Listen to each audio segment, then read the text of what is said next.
പല ആണുങ്ങളും കരയാത്തത് പോലും മാരെ നിങ്ങൾ ചിരിക്കാൻ വേണ്ടിയാ.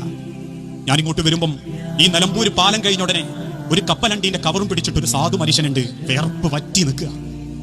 ഞാനൊരു ചായ കുടിച്ച് ഇങ്ങനെ ഇരിക്കുമ്പോൾ അയാളെ മുഖത്തോക്കിയിട്ട് ചിന്തിച്ചു, അയാളെയും കാത്തിരിക്കുന്ന ഒരു ഭാര്യയുണ്ട്, അയാളെയും കാത്തിരിക്കുന്ന ഒരു മക്കളുണ്ട്.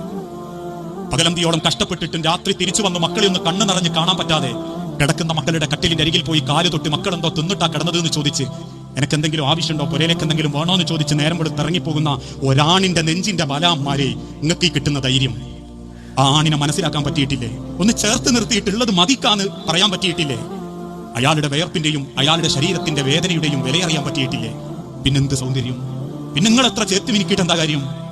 ഏതാണുങ്ങൾ നിങ്ങളെ നോക്കിയിട്ട് എന്താ കാര്യം? ഒരു സ്ത്രീ അവളുടെ സ്വഭാവം കൊണ്ടും പെരുമാറ്റം കൊണ്ടും സൗന്ദര്യം ഉണ്ടാക്കേണ്ടത് ആണിന്റെ മുഖത്താണ്.